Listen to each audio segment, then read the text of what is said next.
જૂનાગઢ જિલ્લાના માંગરોળ તાલુકાના બામણવાડા ગામની એક સરકારી પ્રાથમિક શાળામાં ધોરણ 8માં અભ્યાસ કરતો વિશ્વાસ જયેશભાઈ મેવાડા આજે સવારે પોતાની પરીક્ષા હતી તે દરમિયાન સવારે 11 કલાકે તેઓના ટીચરને પેપર બતાવવા જતાં સાથે પાટિયું લઈ ગયો હતો।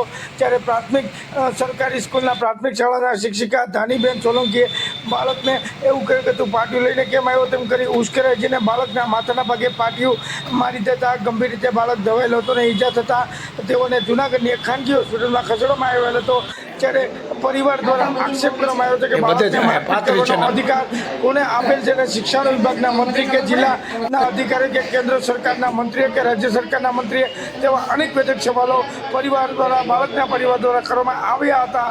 અને આ અંગે પરિવારે જણાવ્યું કે અહીંના બનાવ બનેલ છે પરંતુ સમગ્ર ગુજરાતમાં આવો બનાવ ન બને તે માટે શિક્ષણ વિભાગના મંત્રી દ્વારા અને રાજ્ય સરકારના મંત્રી અને કેન્દ્ર સરકારના મંત્રી દ્વારા હવે પછી સમગ્ર ગુજરાત રાજ્યની સરકારી અથવા ખાનગી શાળાઓમાં બાળકોને માર મારવા ઉપર પ્રતિબંધ આપતો હુકમ જારી કરવામાં આવે અને પરિપત્ર બહાર પાડવામાં આવે તેવી માગણી પણ કરવામાં આવી છે। કારણ કે જે શિક્ષકો હાલ છે તે જૂનાગઢ જિલ્લામાં નહીં સમગ્ર ગુજરાતમાં પણ આવા બનાવો છાસવારે બનાવ બનતા હોય છે અને બાળકને માર મારવાના બનાવો સામે આવે છે અને શિક્ષકો બાળકને માર મારી શું સાબિત કરવા માગે છે। બાળક છે તે પહુ હોય છે અને બાળકને કેમ માર મારે છે, શિક્ષકો બાળકને માર મારીને શું સાબિત કરવા માગે છે ને ઈજાગ્રસ્ત કરી અને શું સાબિત કરવા માગે ને ઈજાગ્રસ્ત કરવાનો સરકારે પરિપત્ર જાહેર કર્યો હતો તે જાહેર કરે તેવું પરિવાર દ્વારા સનસની આક્ષેપો કરવામાં આવ્યા છે। અને આ અંગે આજે જિલ્લાના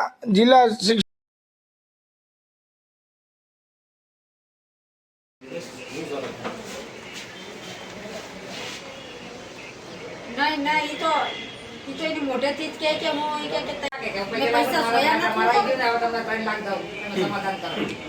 હા મે પૂરા પાછી ભાઈ કે મારીને લાગી ગઈ લાગી ગઈ તમે સમાધાન બાટલા ના દવા ના ના અમે પૈસા વગેરે ના આવ્યા હતા।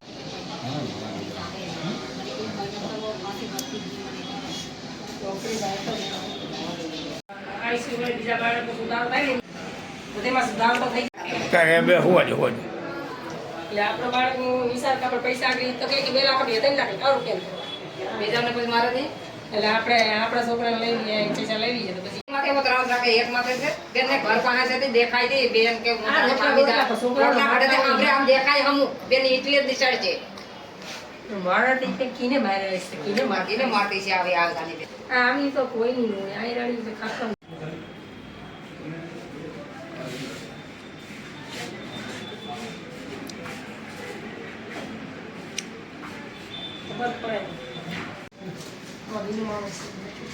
बोतल लेता बताया रेस मारतो નથી મીનુ મામા ને આવી ગયા છે નોકરી માથે ના મમ્મી જો ને હા મજૂરી કરીએ મારા લોકો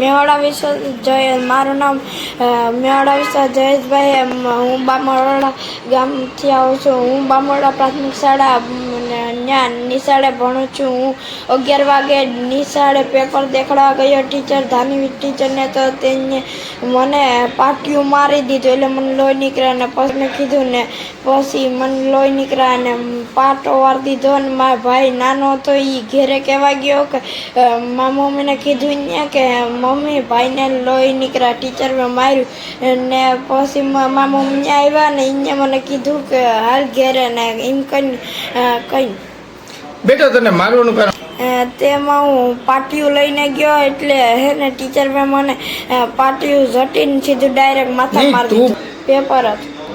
એને કીધું કે તું કેમ પાટિયું લઈને આવ્યો, ખાલી પેપર લઈને આવ્યો. એટલું કરીને મારી પાસે પાટિયું ઝટીને મારી દીધું અહીંયા. કેમ ટીચર હતા ધાનીબેન, કેના એ લોહીના સોલંકી અટક. એને? હા, અહીંયા 30-40 જણાને છોકરાઓને માર્યા છે અહીંયા, અને એ નોકરીમાંથી નીકળી જવી જોઈએ. બેટા ખાસ કરીને પોલીસ ફરિયાદ લીધી છે તારી પાસે? મારી ઈ છે કે ઈ ટીચર ત્યાંથી નીકળી જવા જોઈએ એની શાળામાં. એની માથે કેવી સજા જડે ને મને આવું કર્યું એટલે બીજા છોકરાને આવી કડક સજા ને પાટિયું ન મારે એવી મારી પાસે. એને હું એમ કે આ કડકમાં કડક આને સજા આપે ને આ નોકરીમાંથી નીકળી જવી જોઈએ ને બીજા છોકરાને આવી રીતે ન મારે.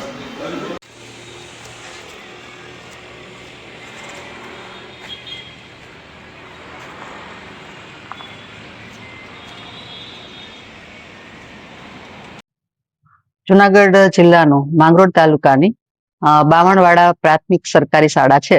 એમાં ધોરણ 8ના બાળકને એ જ શાળાના શિક્ષિકાબેન ધાનીબેન સોલંકી દ્વારા અકસ્માતે ઈજા પહોંચી છે એ પ્રકારની ટેલિફોનિક માહિતી અમોને અત્યારે મળેલ છે. અને આ સંદર્ભે તાત્કાલિક તાલુકા પ્રાથમિક શિક્ષણ અધિકારીને તપાસની સૂચના મારા દ્વારા અપાઈ ગઈ છે. અને એમની ટીમ દ્વારા જે કાંઈ પણ હકીકતલક્ષી વિગતો અમને મળશે એ મુજબ આરટી એક્ટના કાયદા મુજબ જે કાંઈ પણ વિગતો હશે એના નિયમાનુસારની કાર્યવાહી અમારી દ્વારા 100% કરવામાં આવશે. અને વાલી જે છે એમના દ્વારા જે આક્ષેપો અત્યારે થઈ રહ્યા છે કે ભાઈ વિદ્યાર્થીને મારવામાં આવ્યું છે, તો આ આક્ષેપો જો હકીકત સાબિત થશે તો એ અનુસાર આરટી ના નિયમમાં કોઈ પણ બાળકને ઈજા કરવી, સજા કરવી એ પ્રતિબંધિત છે. અને એમના મુજબ નિયમ અનુસારની કાર્યવાહી કરવામાં ચોક્કસ અમે ક્યાંય પાછા નહીં હટીએ. હાલ કઈ રીતની કામગીરી ચાલુ છે? હાલ અત્યારે તાલુકા પ્રાથમિક શિક્ષણ અધિકારીને તાત્કાલિક તપાસ કરી અને એનો અહેવાલ સત્વરે અમને પહોંચાડવા માટેની સૂચના અપાયેલ છે. અને એમાં જે કંઈ પણ આધારો સાથેની વિગતો અમને મળશે એ પ્રમાણે આગળની કાર્યવાહી કરવામાં આવશે.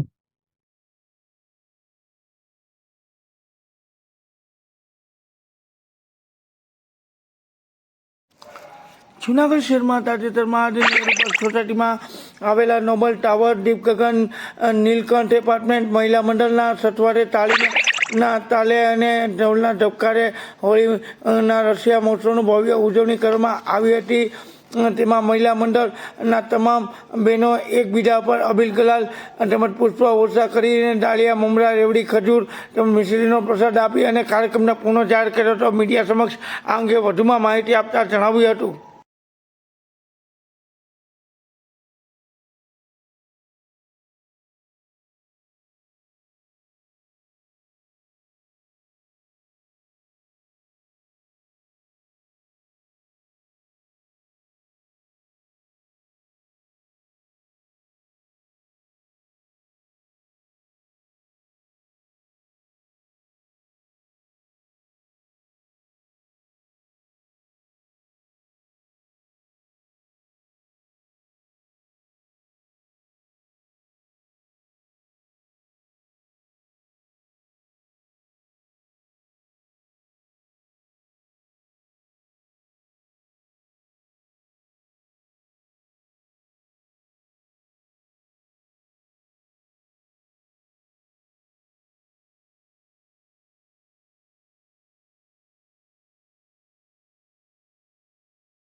આમ સેટ કર.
વર્ષે કરીએ છીએ એવું બોલો.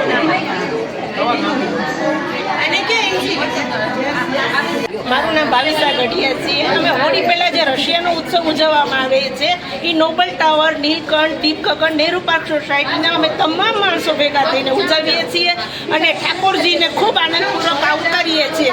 સાથે મળીને અબીર, ગુલાલ, કંકુથી બધા ઉજવીએ છીએ અને સાથે મળીને ભેગા મળીને જમીએ છીએ અને બધા તહેવાર ઉજવીએ છીએ. કઈ રીતના તમે તહેવાર ઉજવો છો? ગણપતિ ઉત્સવ, દિવાળી, હોળી, ઉત્તરાયણ, હોળી, રસિયા ને સાથે મળીને ખૂબ રાસ ગરબા અને ખૂબ આનંદ ભેગા મળીને આનંદ કરીએ છીએ.